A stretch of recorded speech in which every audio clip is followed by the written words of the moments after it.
Hello, and welcome to the Empowerography Podcast. This is a platform created for women's voices to be heard and a place to share their stories, journeys, and successes with the world for the purpose of helping other women who might be on similar journeys. We are empowering women one episode at a time. I'm your host, Brad Walsh, so kick back, grab one of your favorite beverages, and enjoy the stories.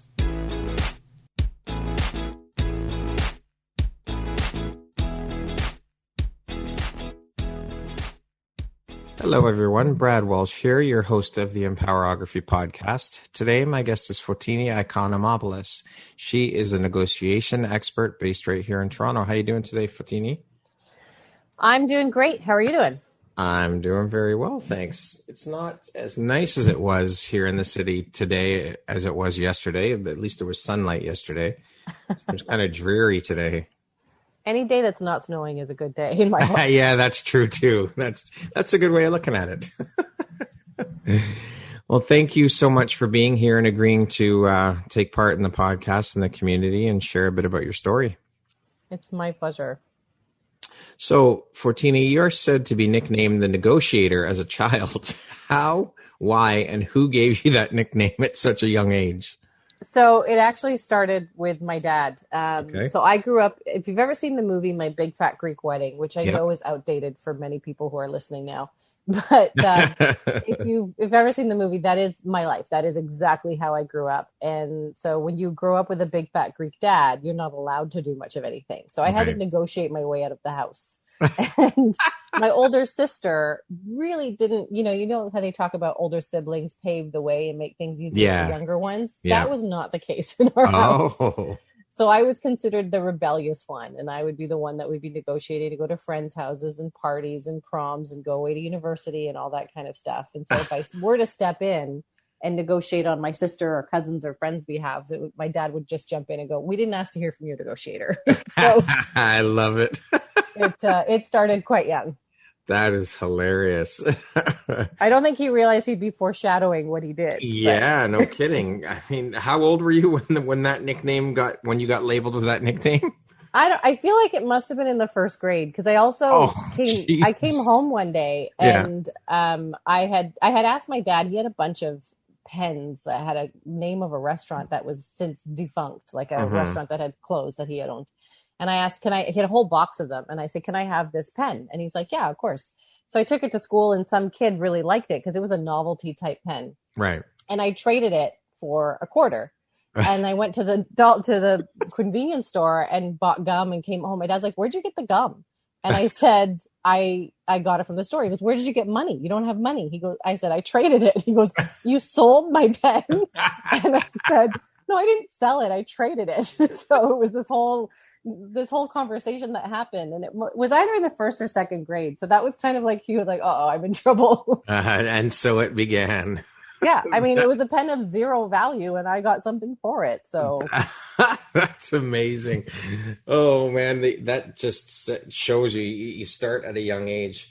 All of these things, it's so funny. Yeah, he loves telling that story. I'm sure he does. A very proud father moment. I gave my daughter a pen and she came home with gum. I definitely have his entrepreneurial genes. That's for sure. That's hilarious. So you've partnered and worked with many, many companies to help achieve their business goals, increase profitability, and empowering execs and their teams through your expertise in negotiation, communication, persuasion. How did you enter into this career? How did this whole thing start for you? I tell people it was accipurpadental. Accipurpadental. I like that. Yeah. Word. It kind of found me. So I grew up in family business. I started a business with my family, and then I left the family business to go pursue an MBA in organization behavior, which at the time meant very little. But when I left my MBA, I went into manufacturing. I went to work for companies like L'Oreal, and with them, I was tasked to negotiate with Walmart on a daily basis. So I was negotiating national deals. And then I went to another food company for a bit. And while I was there, we were trained by a company who was hired to teach us to be better negotiators. Wow. And by the end of that 4-day training, the facilitator said to me, you should be doing what we do. And I was like, yeah, sure, someday when I've got more experience. I was still in my 20s. Right. And he was like, no, seriously, you should be doing what we do. And it took them about a year to convince me to come on board. And so they poached me and I loved it. I mean, part of what I loved about my job before was teaching people. So even when I was at L'Oreal, it was, the new trainee, will send them to Fotini, or you need to learn Excel, go sit with Fotini for a couple of days. Yeah. And so being able to teach people was a lot of fun, but also being able to use my relationship building, persuasion skills, and all the rest of that kind of stuff was so much more fun. So I joined this consulting company and I started running these intensive workshops. And then clients would go, it's great that you trained our team, but we have $1 million on the line, or we have $1 billion on the line, or this deal's worth 100 million. And I don't want to just leave it to my team. I want a professional to help us. And so I built a consulting practice within the business. Wow. And I was helping them through and hand-holding them through these real life negotiations and coaching them through how to have more power and what to say and how to say it and how to conduct themselves. And I really enjoyed it. And after a while, I decided that it was time to leave that particular company. But it was because I had built these really great relationships with clients that they all went, well, when are you going to come back? And I said, I don't work for the company anymore. And they said, well, we didn't hire the company. We hired Fotini. Yeah. And so that just goes to show you what relationships can do. Not only did they help me excel when I was negotiating with Walmart, when I was, early in my career at the L'Oreal and all of that stuff, but it also helped me to build these long-lasting relationships that I never expected to lead me into a business of my own. So it just kind of evolved naturally, I would say. When you make yourself open to opportunities, they seem to find you. Yeah, when you put it out there. I mean, I would say that, honestly, I was just reading a post today about sales and relationships and how relationships, would you not say that relationships are probably one of, if not the most important part of being a salesperson or negotiator or anything along those lines? 100%. 100%. I mean, I wrote a book that's coming out in April 2021. Awesome. And I dedicated an entire section of the book to people. Okay. Because if you don't understand people, if you don't factor that into your sales pitch, your negotiation, anything that you're doing, I mean, we're humans. We're not dealing with computers. We're not dealing solely with AI. The reason I still have a job is because AI hasn't taken over, because it can't mimic people. People are irrational creatures. Yes. So data is not going to replace someone like me, at least not to my knowledge in the foreseeable Fingers future. crossed. But that's just it. Like, there's the psychology piece of all of those things. And if you don't factor that in, I don't know how you could possibly be successful. Yeah. Now, you're also an adjunct professor of MBA negotiations at the Schulich School of Business at York University here in Toronto. How did that opportunity come up for you? Yeah, I mean, it was another one that kind of found me, and I think it's because I put my energy into the universe. So when I started working in the negotiation training world, I was connecting with all of my clients on LinkedIn, and because it was a great way to stay in touch with people, because you know how people are going to quit companies and their email addresses are now going to be defunct and so on. So it was just a good way for me to stay in touch with folks. And then I went, well, what can I do to help remind them of some of the lessons that we went through together? So I started posting articles that I found useful, or nuggets of information that I found useful, just to be there as of service to my client base. And that started attracting a lot more people. So now I have thousands of people, many of whom I've never met, following me on LinkedIn. Wow. And one of those was somebody from the Schulich community, because that's where I did my MBA. Okay. And he is a professor at the school. And he said, you have a really interesting profile. I'd love to have a coffee and chat. And so he was the negotiation instructor. He did research on the subject. He's great. Kevin Taza is the name of the gentleman. And it took us a few months to schedule that coffee. But when we did, he was like, we had a great chat, and we were on the same page about our philosophies on negotiation, on the studies that we both followed, if you want to call it that. And he said, do you want to come here and teach? And I was like, okay. That's kind of how it went down over the course of a coffee, because I had the credentials, right? I had already done so much, and I can't come from that Schulich community. And so when they asked me to come and instruct, I was like, yeah, this could be something really interesting. I love teaching.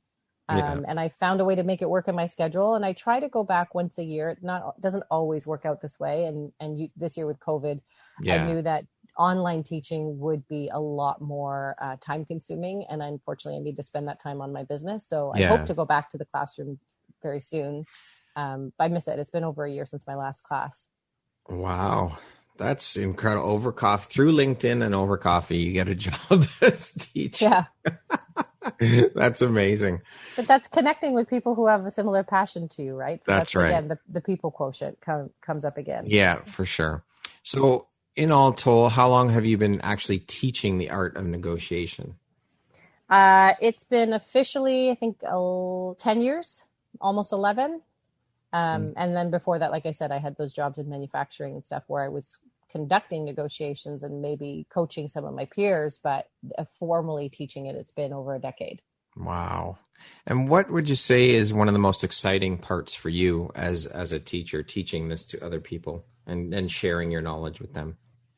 I mean, I just love getting the stories afterwards where people go, I never would have tried this, or I didn't realize how much power I had. And they just have this light bulb moment that makes some life-altering decision for them.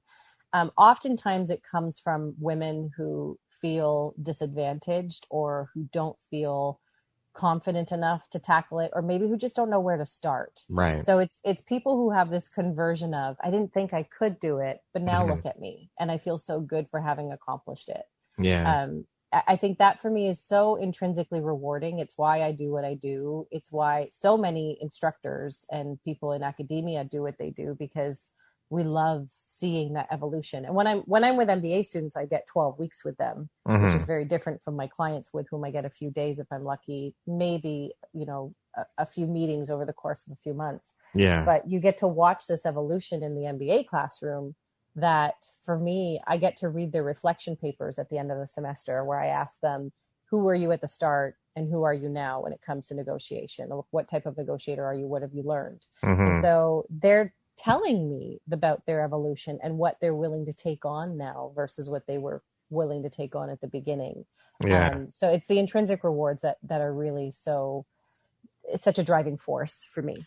It's an incredible feeling when you can give back to people and see the change and see what impact people is the word I was looking for.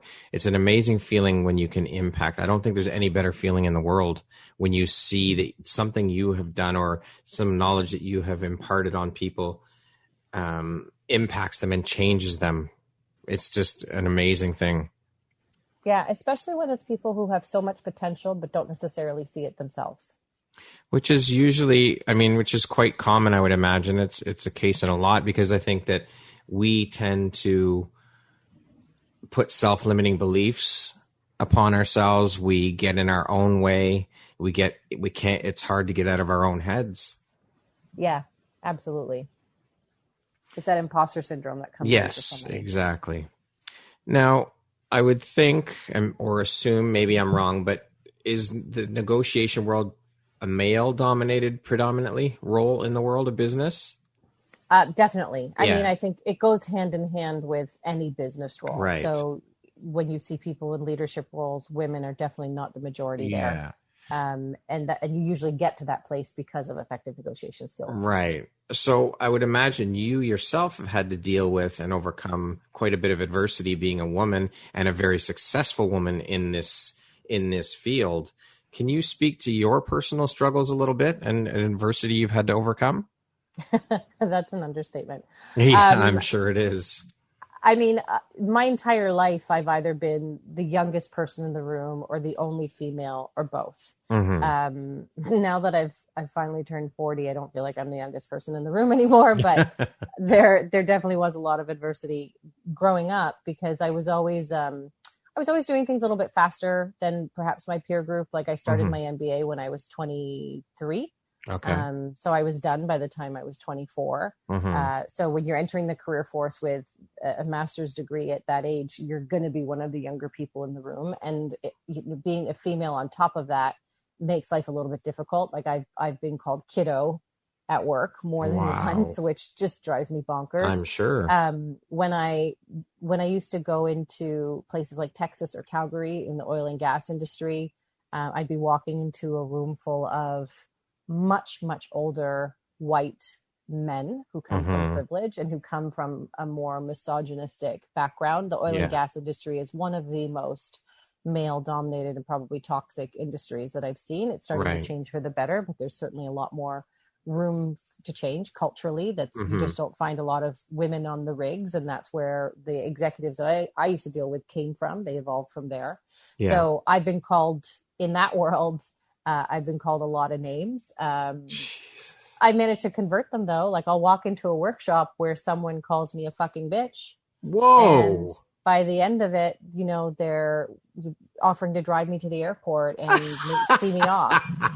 So, I've had in those same instances, people have said to me, "What are you going to teach me, little girl?" Oh my God. And by the end of it, when I'm having a coaching session with that same person, I can see tears in his eyes. So, they might start off really abrupt, but it's how you handle it in that moment that can convert things. If you become a victim of it, then it's going to spiral out of control. But if you go, "I got this," you can convert it. Oh my God. There's got to be times though where you've got to bite your tongue and say, "That's what I fucking taught you, buddy." Yeah.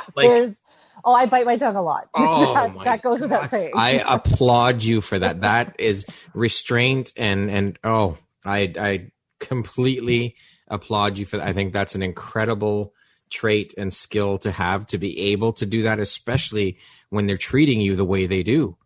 Yeah. I mean, I am self-employed for a reason. I've dealt with that. I've dealt with that at work on more than one occasion, even with my own employers, various ones over the years. Yeah.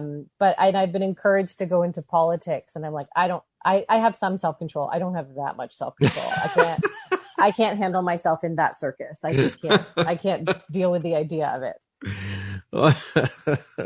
So internally then, or what do you say to yourself, or how do you remain and keep your composure then? How do you deal with all of that adversity and that the way they treat you? Like internally, how do you deal with that?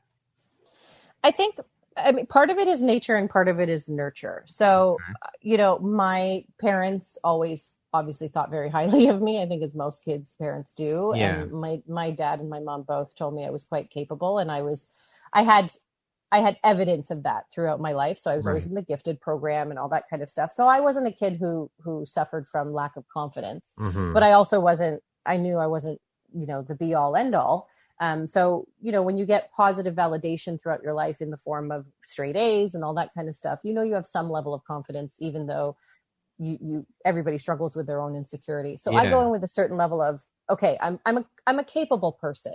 But then there's the imposter syndrome will absolutely kick in for every single one of us to some degree. And that's where I have to remind myself of how well prepared I am. So when I was going in to run a workshop, I knew I had prepared for this workshop. I knew my material inside and out.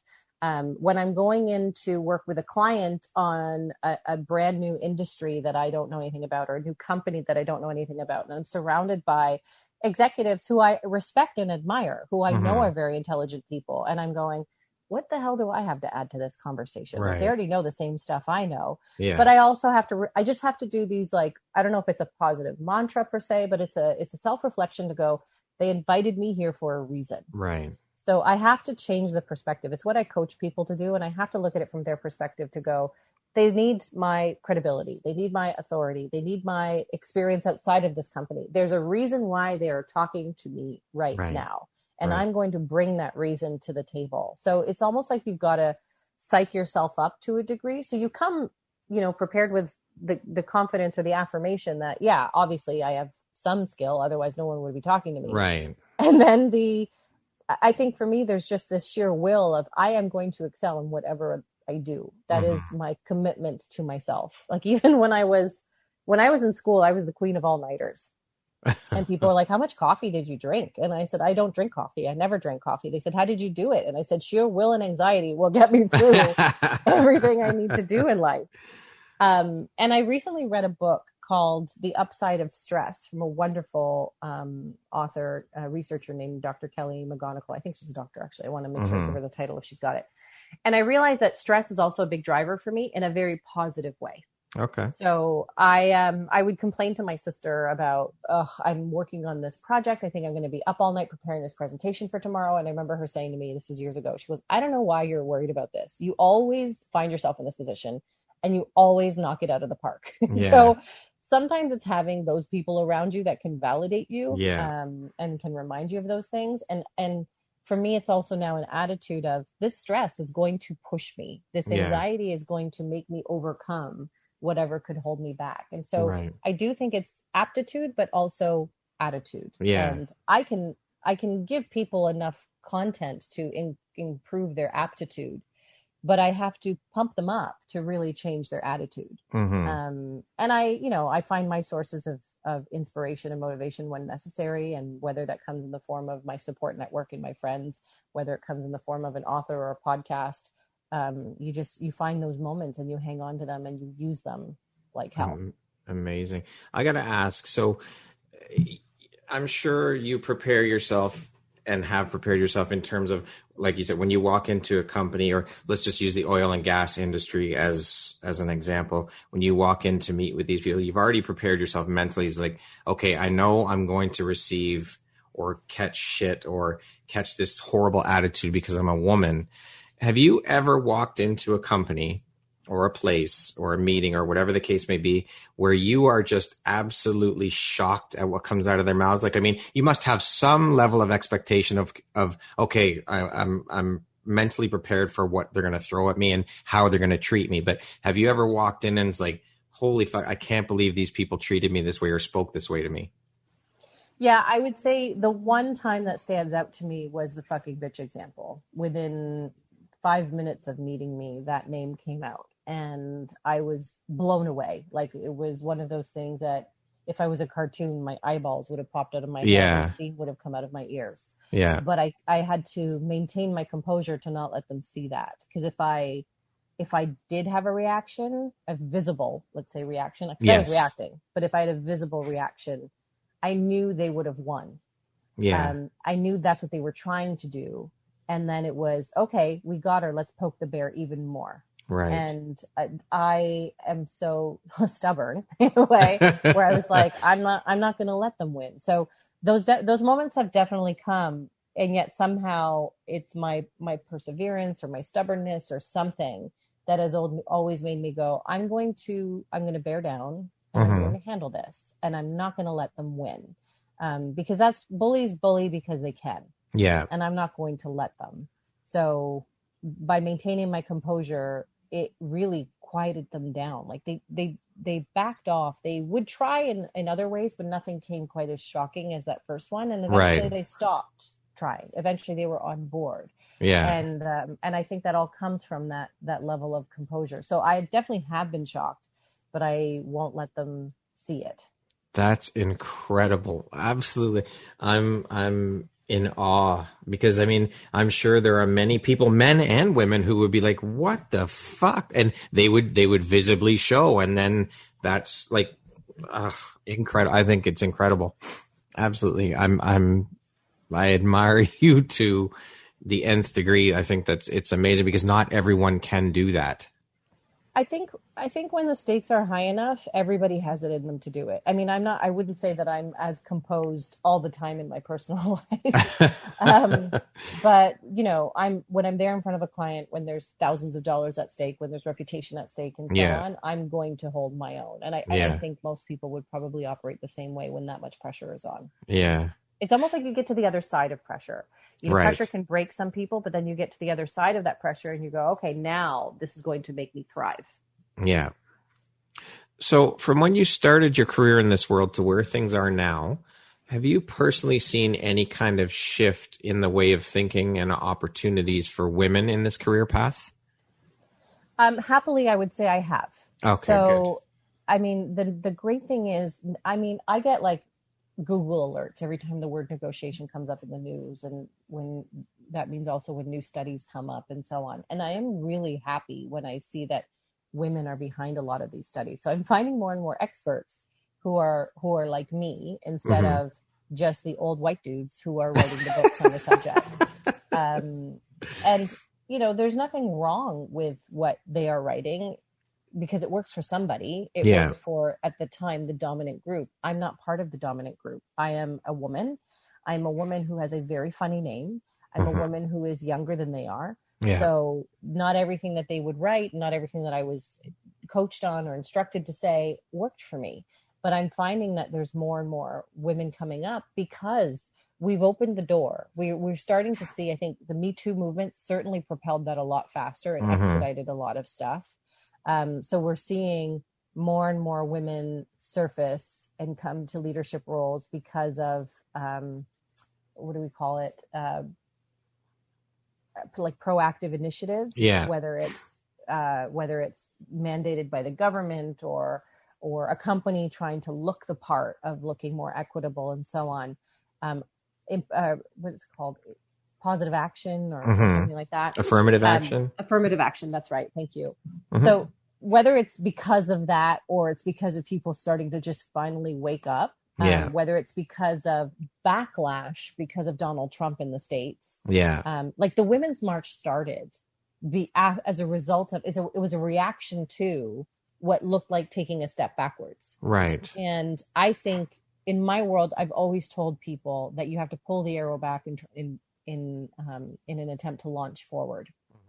Right. That's the only way the arrow is going to move forward. You got to pull the arrow back first. Yeah. And so I think we did that in recent years and now we're launching forward. And I'd like to say that I am seeing the results of it. So I am seeing more senior leadership roles going to women. I am seeing much more affirmative action, even coming in the form of conferences for women. Like I was invited to work with a group of doctors, people in the medical profession, females specifically, who went, there wasn't enough stuff out there. So I'm going to take it upon myself and start a women's conference or a women's program or whatever it is. I was invited to participate in a venture capital one, and they're going, we are going to support these women and we're going to force them up the food chain or the ladder, if you will, in these industries. And so there are people coming out of the woodwork who are advocating for other women. Whereas I found, nearly 20 years ago when I left my MBA program, I felt like the women who were senior at that time were all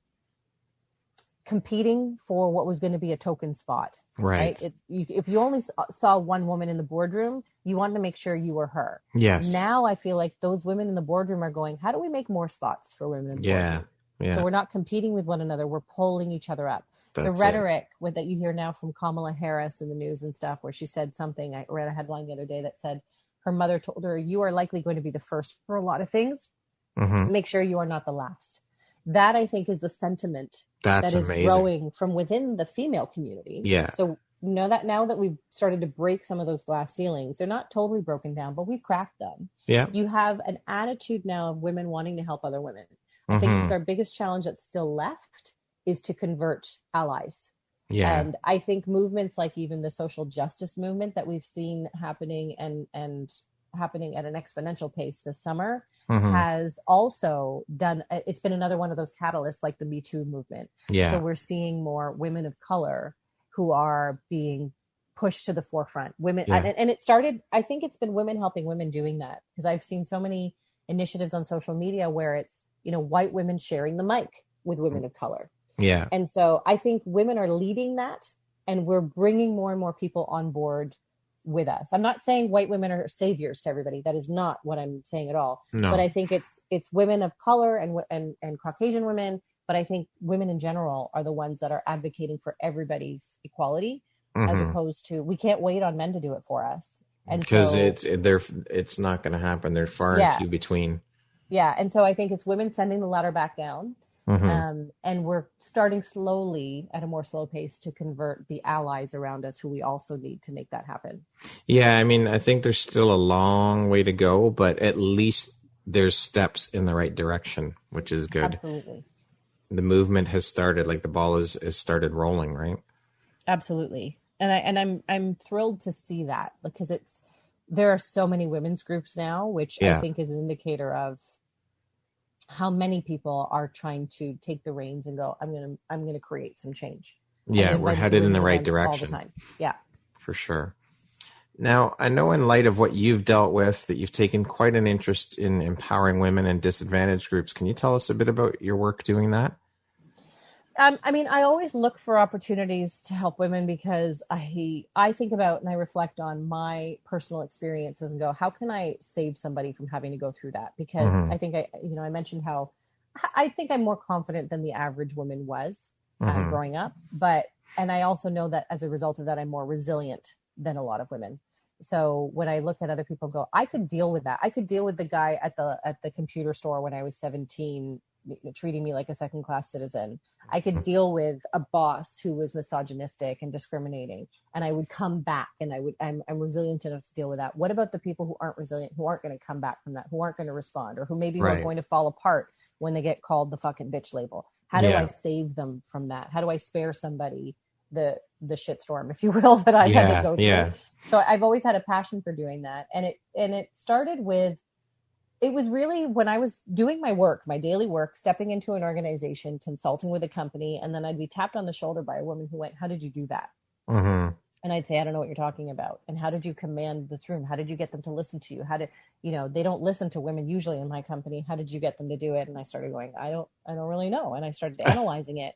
I started reading more about it and studying it. And I started to pick up on some of the things that I was doing successfully that were working to my advantage, that have been proven by studies and so on. It was intuitive for me, but at least I had some evidence to back it up. Yeah. And then it was those groups, like within those organizations, who went, hey, can you come and speak at our women's event? They would have an internal women's alliance or something like that at some of the bigger clients that I worked with. And I was like, yeah, sure. And that started a public speaking career. It was 100% accidental that I ended up being a professional speaker. I didn't even know that you could be a professional speaker. I didn't know people got paid to do this. What was that? What was that word you said at the beginning? About how you got into this? What was the word? Accipurpadental. This was the same thing. Absolutely. So I went from, running workshops and consulting to speaking for these same folks. And then it was an organization, Lean In Canada, was trying to find a speaker for their upcoming event because they were doing, larger get-togethers, and they were looking for a negotiation expert. And they Googled, and I came up, and I was reached, and somebody from Lean In Canada, one of the founders, Despina, reached out. She's like, I just Googled and your name came up. We're looking for a speaker. Would you be interested? Can we have a coffee? And I was chatting with her, and I ended up doing an event for Lean In Canada. And then that gets even more attention. So then other women's groups would show up. And then when I started teaching at Schulich, I've been teaching MBA students for the last 5 years. What I found was in my office hours, it was always the women who were coming to see me during office hours. Almost never did men come. And when women were coming, it wasn't about something going on in class. It was, I'm negotiating my job offer with a consulting firm, with this place, with that place, and so on. And they were so scared to do this job offer thing, even though we spent an entire lecture. I spent an entire 3 hours. They had an assignment specifically on the subject of job offers. Yeah. Despite that, they still needed a confidence boost. They still needed somebody to give them permission to do it. And so when I started to see that pattern emerging as well, I started looking for more opportunities to advance women. And I also, again, this kind of accipurpadental thing comes up. I was running a workshop, and a client who I'd never met before was on this workshop, and she was a general manager over at Nestle Waters at the time. And she was co-chair of a group called the Network of Executive Women. And she said, I really think you should become part of our network. And I was like, tell me more if you're involved. We hit it off right away. And I said, if you're involved, I definitely want to know more about it. And so now for the last over 5 years, I've also been involved with them. I'm now the regional advisor for the Network of Executive Women in the Toronto chapter. And there's chapters all over the US. We're the only Canadian chapter. So I find other ways to help women, not only from me being on stage, but also how do I become part of a group that are advancing all women? How do I become part of a group that is creating content for women in our community, that is creating support networks, that is creating mentorship for women in our community? So it's kind of become twofold now, where I want to take the stage and help as many women's groups as I can. They often don't have the budget for someone like me, but if I can find a way to contribute then I will. If I can make a way for it to work in my calendar, or if I can't do it, if it's not going to work, then can I advise them and point them to somebody else? Yeah. Can I work in a group who's going to create different types of events outside of my specialty to help these women? And more recently, I've been invited to do guest lectures at places like Rotman and Ryerson and stuff like that about job offers specifically by women in management groups and stuff on campus. And because this year, I'm trying to find the silver lining in COVID. Because we're not limited by geography. Usually this time of year, it's career centers are doing their career fairs on campus. And, women who are in school cannot afford my services. I get that. What can I do to help these students who are at the cusp of what is going to be a life-changing negotiation for themselves? So that first job offer can alter the course of your entire career. Because if you're behind, this is where the gender pay gap starts. If you are not giving these women the confidence to step up and negotiate that salary, they're going to start a few $1,000s behind their male peers. And that's going to grow exponentially because of compound interest and all that other kind of stuff. They're always going to be a step behind. But give them the confidence and the know-how to handle this first one. And every negotiation thereafter not only is going to get better, but they're going to have this extra few $1,000s in their bank account to be able to do it sets a precedent. Absolutely. So I'm starting what I've called the virtual campus tour. Okay. And I reached out to a few folks at Canadian universities that I know, and now I'm starting to reach out to and get reached out to by universities and colleges down in the States. And I want to do as many of these job offer negotiation workshops as I can for women. Amazing. So last weekend I did a conference for, I was participating in a conference for women in engineering. It was run by the ladies at the University of Waterloo, and they invited a bunch of other universities to come on board because women in STEM don't often get this. Women in business do. I'm doing the University of Ottawa next week.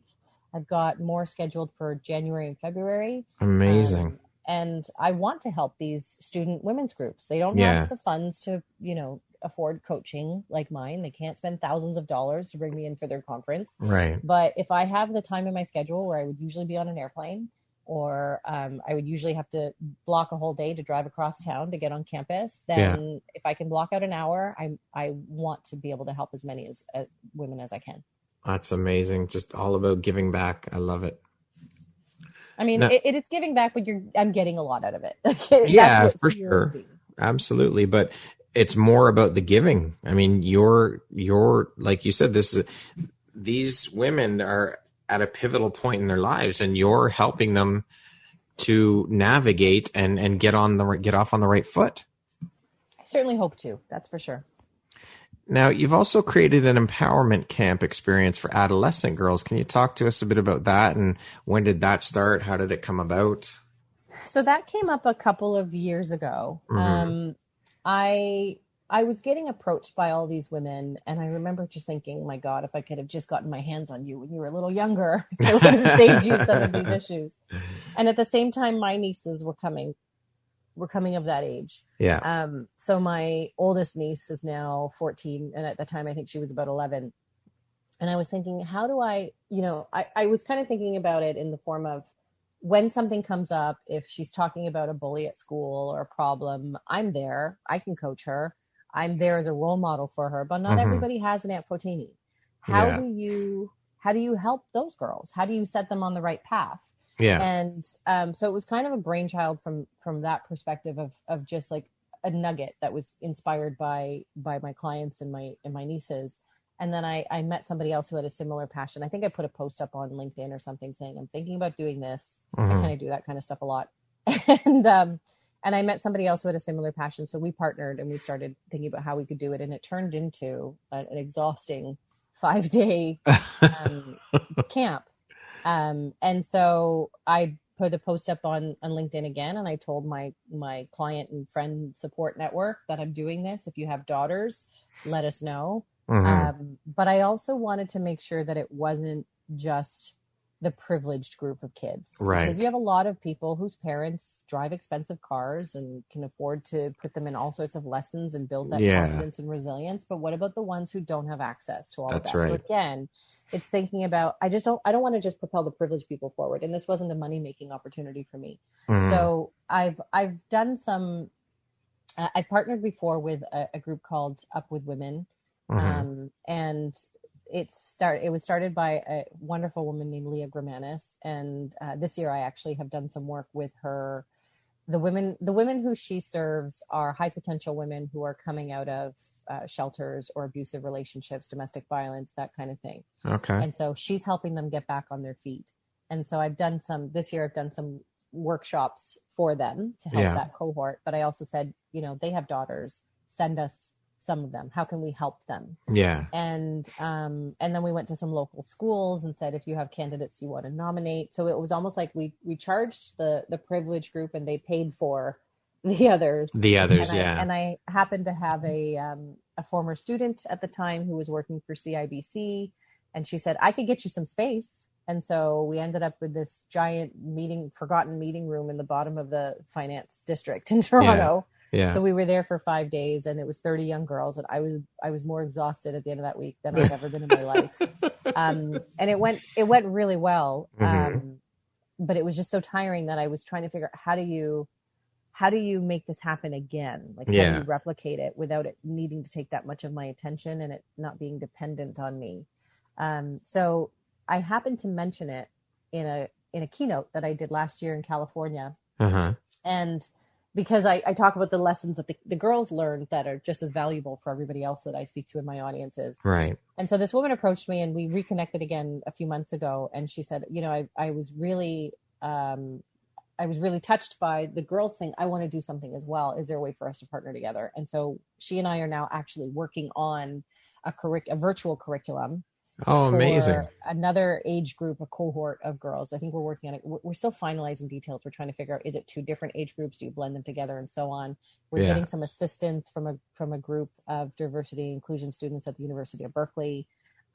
So it's not, there's nothing yet to launch, but there will be. My hope is by the end of the year. And then if that pilot goes well, then it's something that is much easier to replicate, that we can bring others in to replicate, once you get rid of the logistics of having to find a venue and all that kind of stuff, it just becomes much more manageable to do. Right. The biggest issue is going to be, how do we entertain these young girls who are going to go, what am I going to learn from you old ladies? Because I ended up, when I ran the kids camp, I actually was, again, I have a really interesting network of followers on LinkedIn. And I had these students from Queen's University here in Kingston who reached out to me and said, I want to be involved in this, because I'd done a post about it. And I was like, I'd love for you to be involved in it. So they were students who were about to go to law school and teachers college and stuff like that. Created a club of their own at Queen's, Queen's for Critical Empowerment. And so they came in and did a session with the girls. And I saw the girls light up when they saw these young women come in. Yeah. So I was like, okay, clearly there's something about having it come from someone closer to your age group versus someone who's your mom's age. Yeah. So we're still working on how to make it as appealing, as opposed to most of the girls in the room a couple years ago were forced to be there by their parents. They told us that straight up in the introductions. But we converted them too. They liked being there. They made friends. It was all wonderful by the end. But I think that's a little bit harder to capture in a virtual space and in shorter sessions. So we're still working on those details, but it will happen. I just don't know when and how it'll happen just yet, but amazing. Still more to come. I love it. Now, you had mentioned the Network of Executive Women. Can you tell us a bit about that organization and a bit more about what you do with them? Yeah, they are headquartered in Chicago. They have their roots in consumer goods and retail. So, and again, back in my manufacturing days, that was my world. And the woman who kind of brought me into it also came from that world, because she was part of Nestle. So New started, I want to say, I'm going to get this wrong probably, but over 20 years ago down in the States. And there was a bunch of regions in the States. And then they started to realize, oh, okay, well, these companies like Coca-Cola and Nestle and all of these huge companies that we work with, they also have subsidiaries over in Canada. And so that's how the Toronto region started 10 years ago. We just had our 10th anniversary. And so what we do is we plan learning events, a few learning events a year. We plan mentoring events a few times a year, and we plan connecting events. Okay. So it's just an opportunity for women to, well, before COVID, it was be in the same room. Now it's be in the same virtual room. Yeah. To meet other folks who are equally passionate and I'd say hungry and eager and wanting to advance. Like the motto is advancing all women. Okay. And once a year, there's a massive summit that happens somewhere, usually down in the States. And this year it was virtual for the first time, obviously. Where in the live world, we had 1,200 women getting together from all over the place, from all these different companies, with massive keynote speakers and tons of workshops and award ceremonies and all that kind of stuff, where we highlight what all of these regions are doing and what they're bringing to their communities. And so it's all volunteer. I mean, the headquarters is obviously run by salaried employees, but in each of the regions, like our entire committee is 100% volunteer. We don't get paid anything to do this. It's for the love of wanting to help others. And some people are doing it to build their resumes as well. Because, you know, if you're coming in to be a volunteer on the finance committee when you don't have any experience in finance, it's a great way to get something to add to your resume and learn from other mentors around you. Yeah. And so I've done a lot of different roles for them. When I started, I was doing a fundraising and sponsorship role. So I got some of my clients to come on board and become sponsors of New. And it was kind of my business development side playing in there. And then I graduated into a few other roles. And now I've kind of reached my last role within the organization, where I'm now an advisor to the committee. So the committee's running their thing, and I'm here to go, I've got a little bit of wisdom and I've got a great Rolodex, and how can I help you move forward? So I liaise with the headquarters as well, and I've got great relationships there. And we also now, in a virtual space, are learning a lot more from other regions, and we're inviting other regions to come to our events. And I think that's pretty cool too, because it's a whole other level of networking.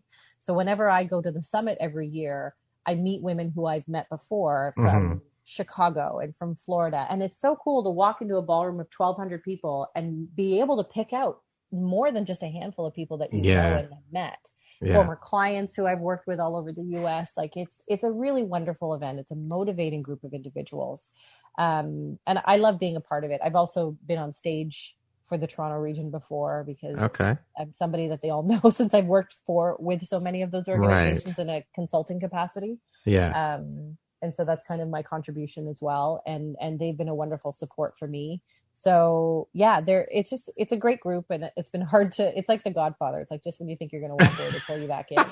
I love it. Because we now socialize as well. Like this year we started a book club because we're not getting enough of each other in our community. That's amazing. So it's a really, really great group of people. I would say women, but it's not just women anymore. We're finding more and more allies who are coming in and joining the group as well. That's amazing. So it's been a really lovely network for me and support group. It's like your Norm walking into Cheers. Totally. It feels that way. It's so awesome. I love it.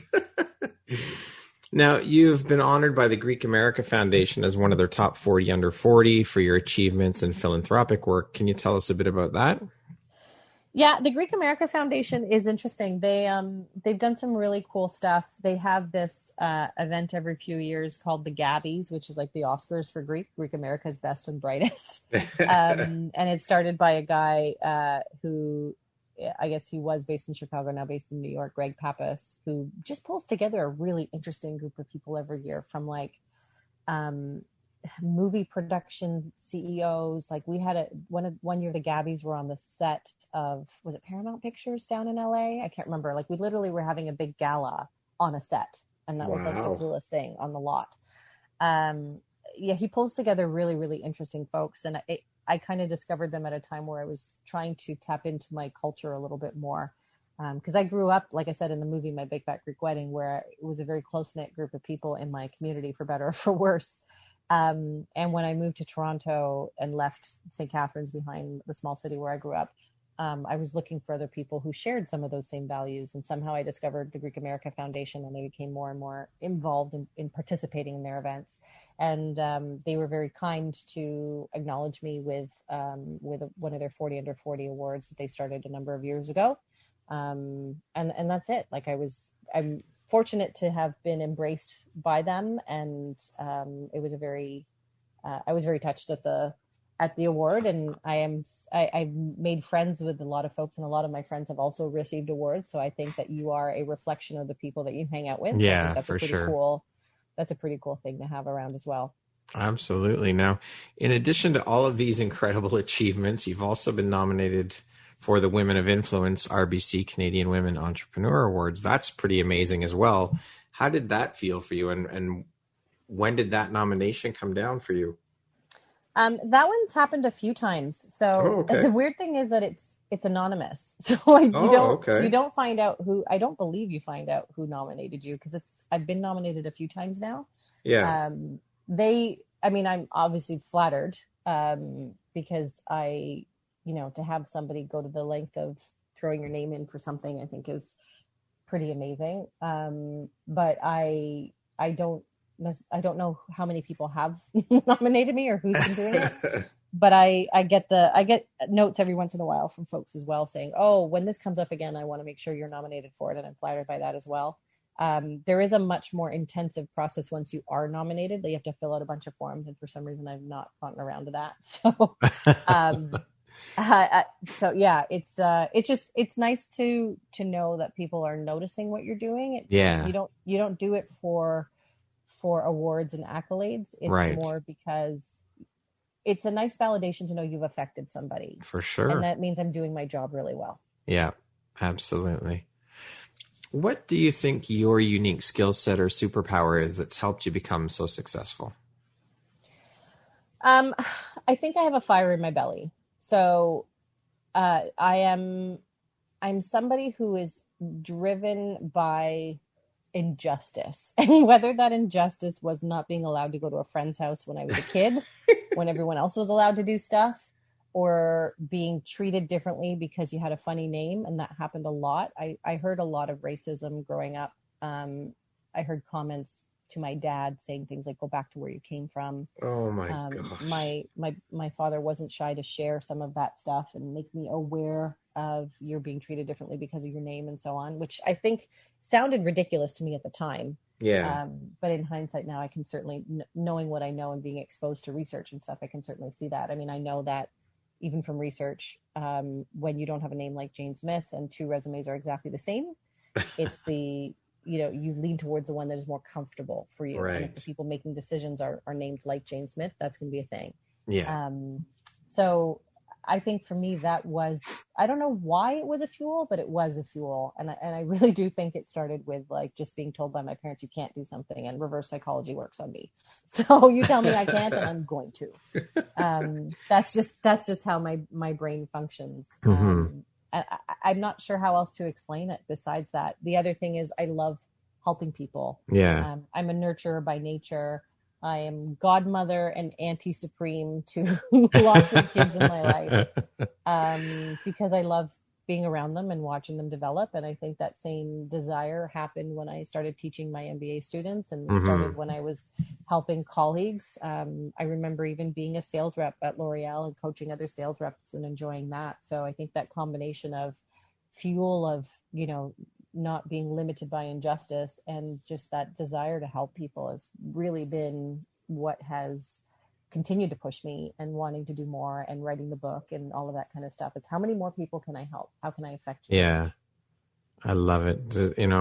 We need more of that in the world, more of people willing to give back and help. And it's community over competition. I mean, together we stand, divided we fall. It's just, you thrive that much more when we're a community, when we're helping. And I think you're right. And it really takes, somebody who's not threatened by others to do that. And like I said, I do think there's been an attitudinal shift. I do think had I graduated 20 years ago, or rather had I graduated 20 years earlier than when I did, I might have been in a different environment. Right. But I'd like to think that my attitude would be the same, but it's much easier to do it today when you go, I'm not competing against you for one spot. If we work together, we can create two spots. That's right. That's right. And I think we're going to have a lot more of that to come. I'm optimistic about what the future holds. Well, we have to be optimistic. It's better than the alternative. Yeah.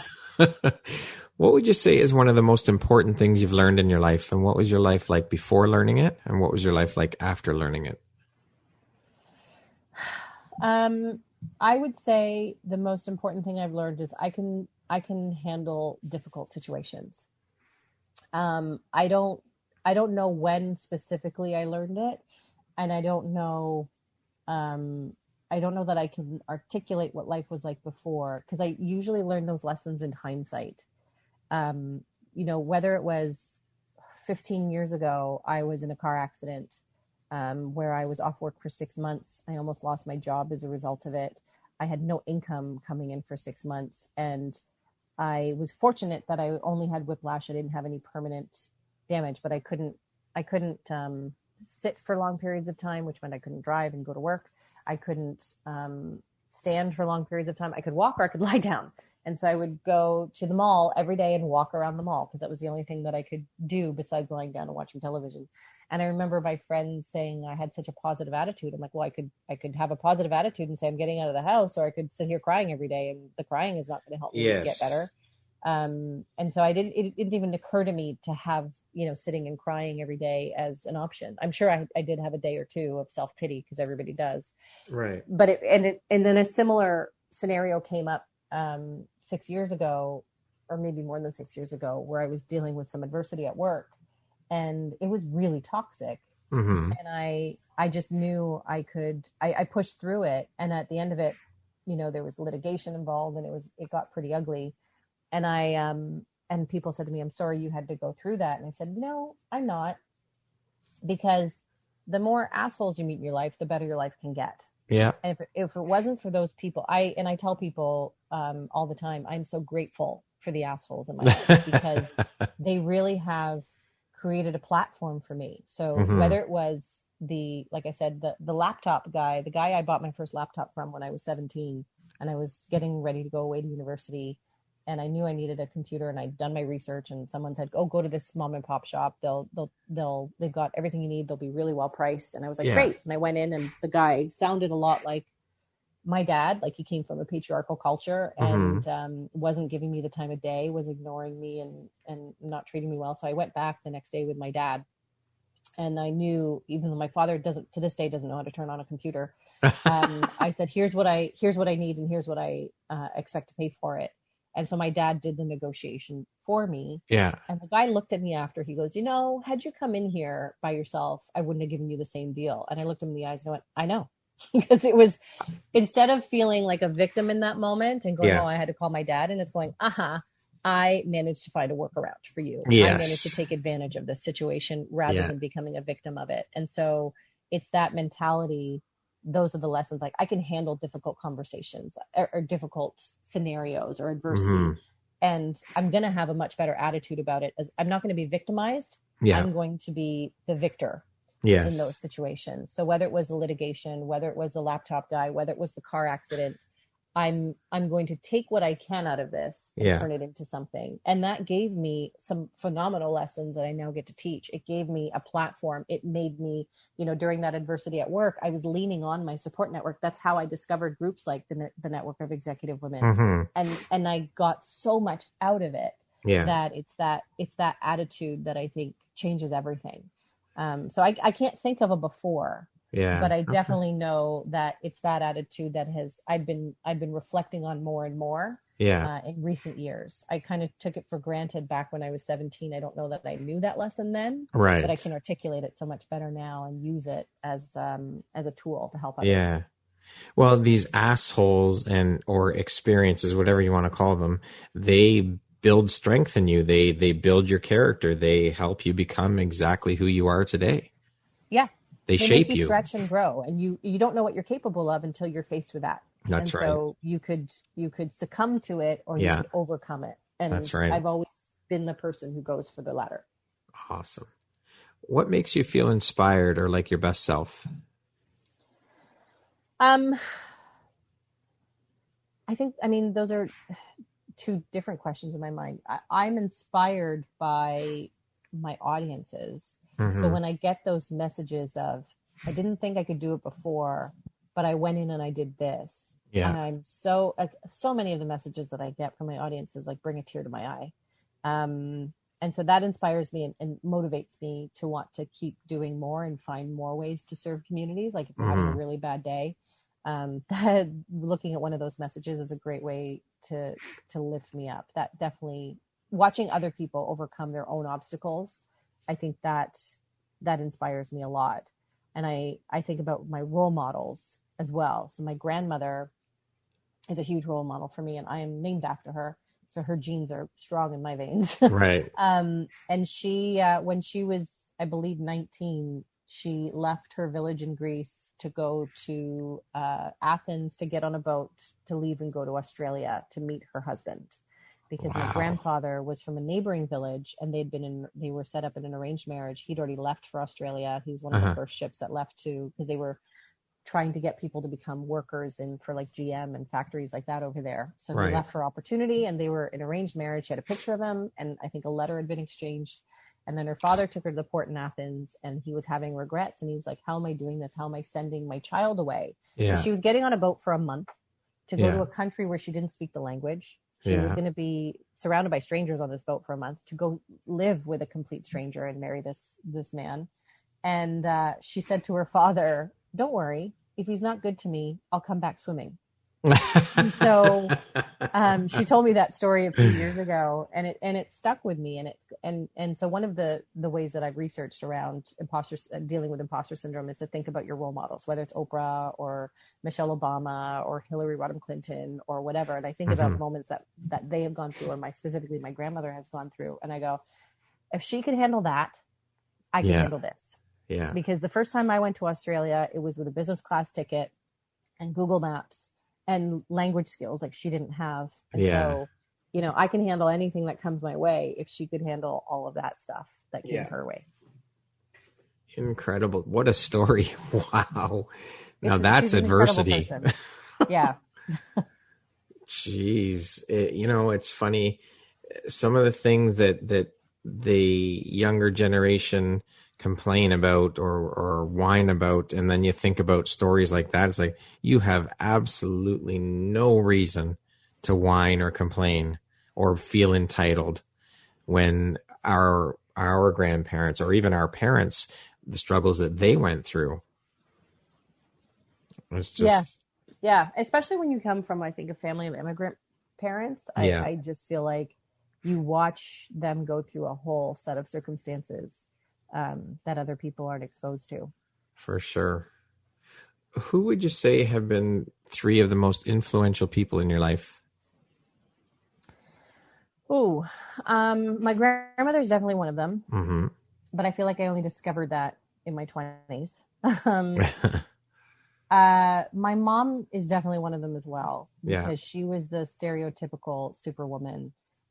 We always had family businesses of some kind growing up. And not only did she go to work, and we went to work with her, like after school, we'd go to work to whatever restaurant of the moment we had. So she would be doing that and cooking us traditional food and cleaning the house and doing all these things. That's not to say my dad wasn't great, but my mother was freaking superwoman. Yeah. So, and she did it on her own. Like when she was 19, she got married and had my sister, and her family was deported. Wow. So they weren't allowed to stay in Canada. My mother could because she married my dad, and he'd already been a citizen. So she just dealt with a lot of stuff. Yeah. And I'd say watching her deal with all of that was definitely somebody that I maybe took for granted at the time, but every year I reflect on that and go, she's put up with a lot, and she's nailed quite a bit, just like my grandmother did. And who was a third? I don't know. Like, I feel like I find these people in everyday life more than I do like the rock stars and stuff like that out there. Yeah. But I will say, I think one that has come up more in recent years for me was Chrystia Freeland. Okay. She's the Deputy Prime Minister, I guess is her official title now. Yeah. Here in Canada. And I only noticed her or kind of heard of her during the NAFTA negotiations. Yeah. And watching her deal with that, because I was studying it from a case study perspective, watching all of the news, I was like, that woman's a freaking rock star. And so that's where I go, if someone like that can maintain her composure and handle the Donald Trumps of the world and manage, one of the things that women have to deal with in the public world is the number of trolls far exceed any trolls that a male celebrity is ever going to get. Right. And being a woman in politics more specifically. And she's this freaking rock star who speaks, I don't even know how many languages, and handles herself with such poise and is so bright.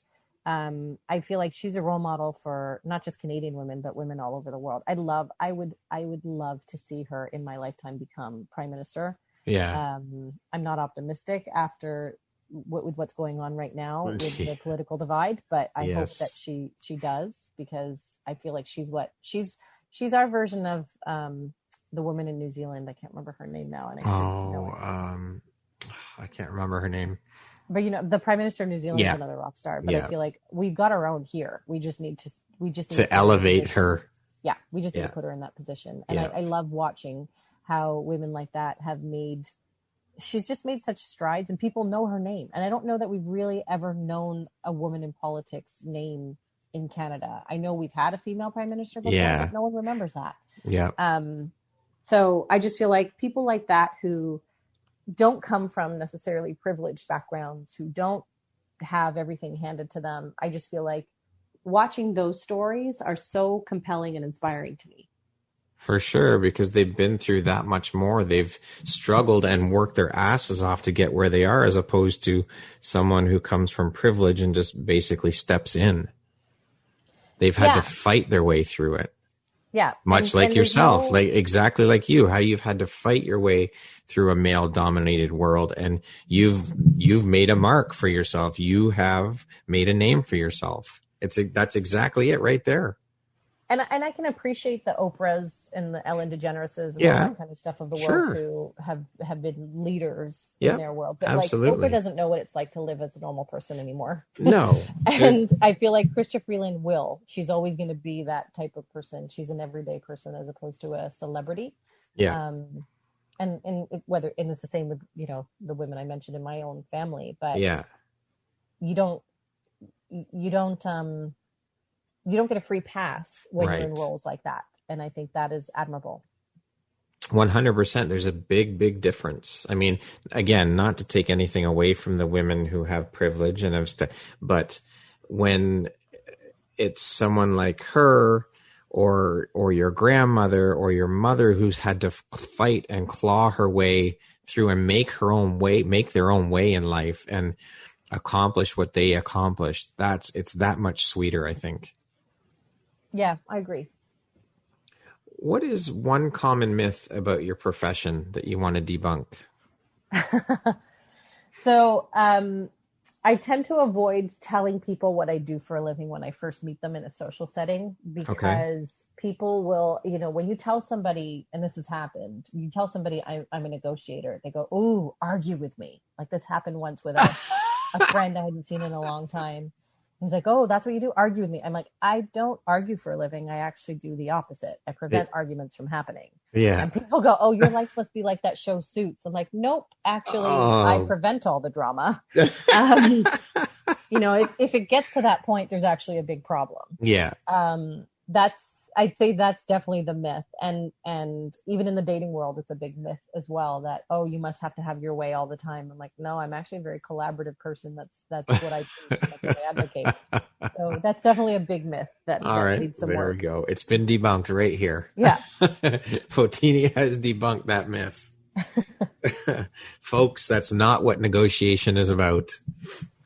Negotiation is about two people finding agreement, not beating each other up until they're black and blue.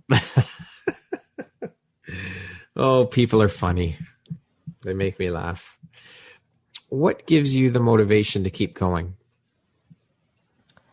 The fact that I enjoy what I do. I really love my job. Like I was probably the most disappointed person in COVID because I was back in March, I got all of these cancellations because all of these conferences that I was supposed to speak at were not happening. Right. And I was devastated. Like if I get paid nothing, I still like doing what I do. That's why I'm doing the virtual campus tour and stuff like that. I just love helping people. I love seeing the impact that people are having on themselves when they take that knowledge that I've given them and use it. Mm-hmm. I just think I have a passion for purpose. Yeah. And my purpose is helping people find their power, is empowering themselves to get what they want. And so that's what drives me. That's what I love. What do you think is the most common reason for people failing or giving up? I'm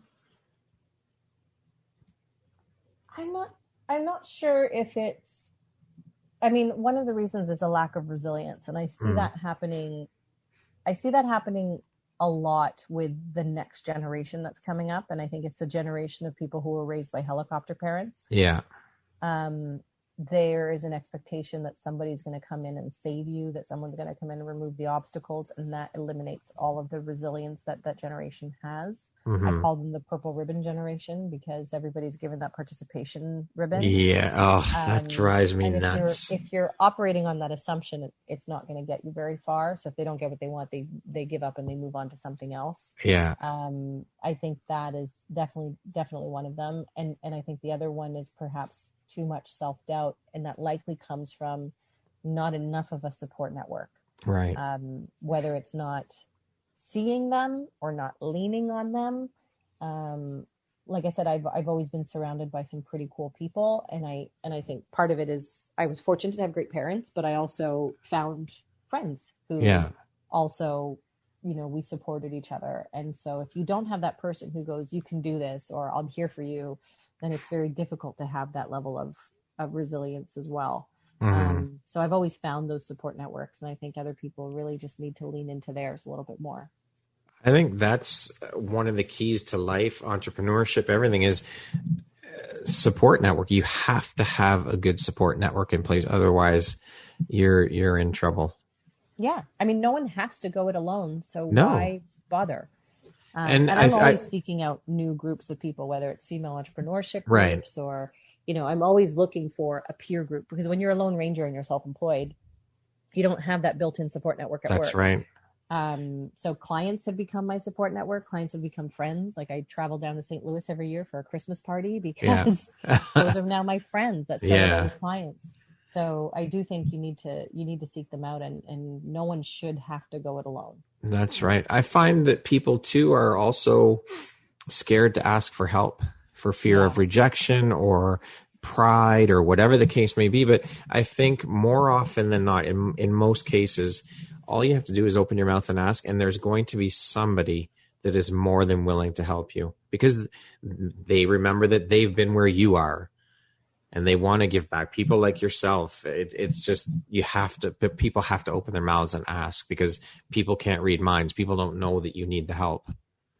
Absolutely. And there's so many more outlets for help now. Like I answer questions on my Instagram all the time. Yeah. I have lots of peers who do the same thing. I'm posting stuff on LinkedIn. There's so many people who are providing help out there. I think what is discouraging for some is, some people will reach out to me and go, I need some coaching. Great. Do you want to pay for an hour of consulting?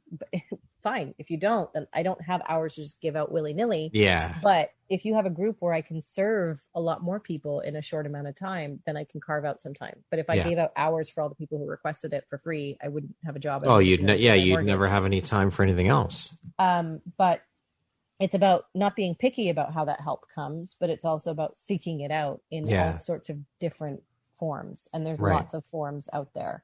Even when people ask me, when I don't have the one-on-one time, I'll point them to resources. It's up to them to use those resources, because there's lots of resources out there. For sure. But there's 10,000 coffees where there's mentors who are just willing to have a coffee with people. There's all sorts of opportunities to connect and find mentors and ask for help out there. You just have to open your eyes to them. That's it. What's your personal motto? I don't know that I've ever thought about that before. Maybe I actually have a t-shirt that says, "You got this." And so I'd say that's probably the closest thing to a motto that I have. Okay. What does the word empowerment mean to you? For me, I think about it as, it's the old adage of give a man to fish versus teach a man to fish. Yeah. I could tell people what to say. People are like, oh, it'd be great if I could just put a bug in my ear and you feed me my line so I know what to say when I go in there. I'm like, yeah, I can do that, but you're going to fall on your face, because if you don't have the attitude to go along with it, then it's not going to come out right. You're not going to sound credible, and so on. That's right. So empowering means really, stepping into what you are bringing to the table. It's feeling what I'm telling you is going to work. Mm-hmm. So empowerment means serving yourself in some way and not doing yourself a disservice. That's what I think about when that word comes to mind. Okay. How do you define success? What does that word mean to you? Success is continuously moving forward. It's whether it's moving on from something or getting better at something. I think erroneously, we often equate success with perfection. Yeah. I don't think anything I do is perfect. Like I launched an online course 7 months ago and I hated it and I pulled it and I'm doing it again. And I've done virtual courses now for a number of clients. And every single time every time I do a new course or even a new day within that course, I'm adjusting and making it better. That to me is success because there's no end to success. It's not, you don't wake up one day and go, finally, I'm successful. It's like, no, it's continuous improvement. It's steps in the right direction. What is the most recent investment you've made in yourself? I actually just I recently enrolled. I'm halfway through actually now. Now I think about it. I'm halfway through a course on public speaking because I've had moderate success public speaking on my own, and I'm somebody who's all about continuous improvement. And I go, what can I do to keep refining this to be better for my audience, to get to the point faster, to be more impactful, to make it last more. So I spent a lot of money on on a course with the best in the business called Heroic Public Speaking. So I'm doing I'm enrolled in that program right now, and it finishes at the end of December. I try to do something for my own personal development every year, and last year I didn't have time to do it, so this year I'm kind of doubling down. Excellent. What makes you smile? Lots of things. I mean, sunshine definitely is a big part of it. I know I'm definitely somebody who has seasonal affective disorder without question. I seek out beaches because it changes my mindset. I feel like all the things that make me smile are things that are now prohibited in COVID. So I'm working on new ways. Like for me, going to concerts and being a part of that experience, sharing that experience with a lot of people makes me smile. Hugging my family makes me smile. So that's one thing I'm protecting during COVID that I still am able to do. But even like I said earlier, getting those messages from people that encourage me to keep going and doing what I'm doing, those make me smile a lot. How would you describe yourself in one word?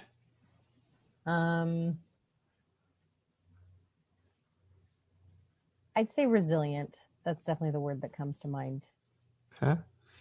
Aside from necessities, what's one thing you could absolutely not go without? Oh. I guess it depends on what you call necessities, because I don't think I could live without my phone. Okay, there you go. Phone's not a necessity, so. All right. Well, I mean, it depends on your attitude about it. Yes, very true, very true. But when we really think about it and get it down to brass tacks, a phone is not a necessity. I'm talking about like necessities, food, water, shelter, all clothing, all that stuff. Yeah, then I would definitely say my phone, because I have so many friends all over the world, and I think social ties are a necessity of life. And for absolutely, me, because I don't live near my friends and family, that is definitely something that has been my savior. It's your lifeline. Yeah. What is one thing you've always wanted to do in life but never have? I mean, most of that kind of stuff is about travel for me. So I want to visit every continent except for Antarctica. I have no interest in freezing my ass off. And the only one I haven't done so far is Africa. I was hoping that would have been on the list for 2020, but it's going to have to wait, I think, a couple of years. Yeah. So yeah, getting to all those continents would be really cool. Okay. If you could teach the world one thing, what would it be? I think it goes back to the mantra. It's "You've got this." Mm-hmm. That's it. That's all people need to know, and then they can grow from there. If you came with a warning label, what would yours say? There's so many of them that could. give me two. Give me two. Definitely proceed with caution. Because I have a low tolerance for lack of integrity and ethics. Mm-hmm. I don't tolerate liars, so that's why I can't go into politics. I'd say that's a big one. I mean, it's misleading because I am somebody who enjoys meeting new people and networking and all that kind of stuff. But it's don't cross me. I think that's it. Yeah. If you had a theme song that played every time you walked into a room, what would that song be?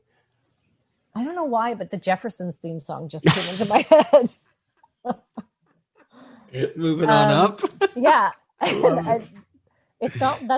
That's not something that I've reflected on at any time in recent memory. That is but when so you say funny. Theme song, that's the first thing that goes into my brain. It just automatically popped into your head. Yeah, maybe it's like one of TV's most famous theme songs or something like that. But that is so funny. That or like I don't know. Maybe it's the Friends theme song. I'll be there for you. I got it. It's one of those. That is hilarious. What is your favorite entrepreneurial book? Oh, gosh. Or one of your favorites?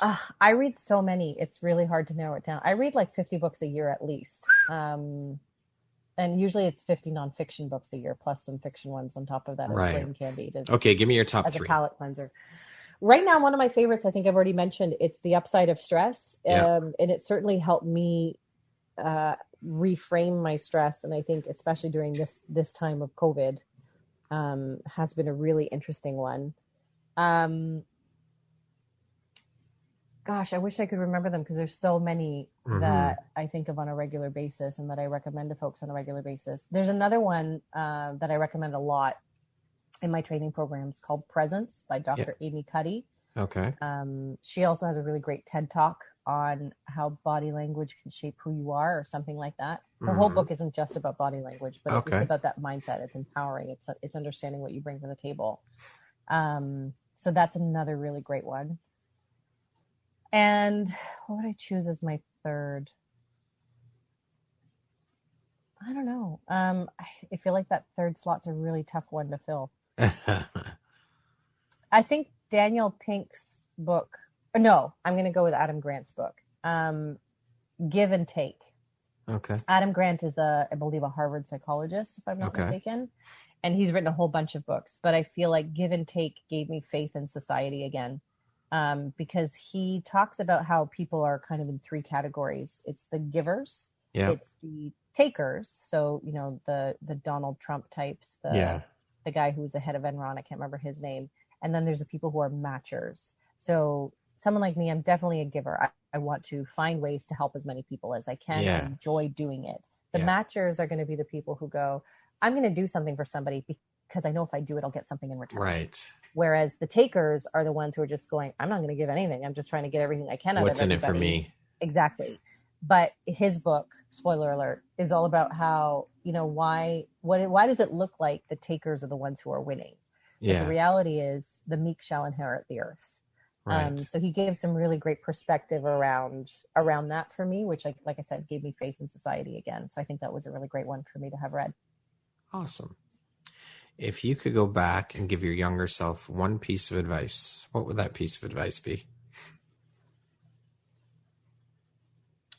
I think I would tell her it'll be okay. Because no matter what circumstance you're going to face, it'll be okay. I spend a lot of time worrying too much. Okay. Lastly, if you were to deliver your last 30-second speech to the world, what would that last 30 seconds sound like? It would be a plea for people to help themselves, to want to take, you know, and I do this in all of my keynotes. It's take this information and use it. Don't let this be a waste of time. Use what you have learned and know you've got this. Use what you've learned and apply it to help yourself. Because if you don't help yourself, no one else is going to help you. Use it and share it and tell other people to do the same thing, because that's how we're going to make the world a better place. That's beautiful. I love that. What a way to end the interview and end your keynotes. I think it's amazing that little bit of wisdom to impart on the group. Awesome. Fotini, thank you so much. This has been absolutely incredible. It's been an amazing conversation. You are an absolute inspiration. You are an incredible woman with where you've come from and where you are today, what you've accomplished, all the adversity and shit you've overcome. I think it's absolutely inspiring. Your story is amazing, and I'm in awe of what you've accomplished, and I'm so happy to have had this chance to speak with you and have you share your story, and hopefully that we can help reach and inspire as many women as we can with this episode and this interview. It's just been absolutely amazing. Well, thank you for the compliment, and thank you for doing what you do and amplifying women and helping them find their own truth and their own empowerment. Well, I absolutely love what I do. It's one of those things that, as we've mentioned many times throughout the conversation, it feels amazing to be able to give back and providing this platform for women to share their stories with the hopes of helping and reaching and inspiring as many women as we possibly can as a community. This completely lights me up. I love being able to do it, and it just feels so incredible to be able to give back like this. Yeah, I definitely know that feeling. Yes, you do. Thank you once again for being here, Fotini. I appreciate you and everything you've done. My pleasure. Once again, my name is Brad Walsh, host of your Empowerography Podcast. My guest today has been Fotini Iconomopolous. She is a negotiation expert based right here in Toronto. Thank you, Fotini. I hope you have an amazing rest of the day. Thank you. You too.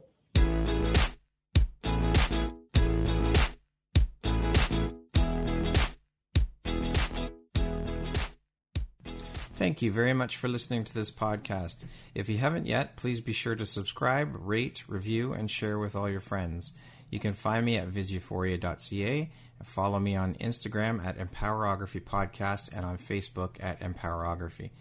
Please join me next time for another inspirational story from yet another amazing woman.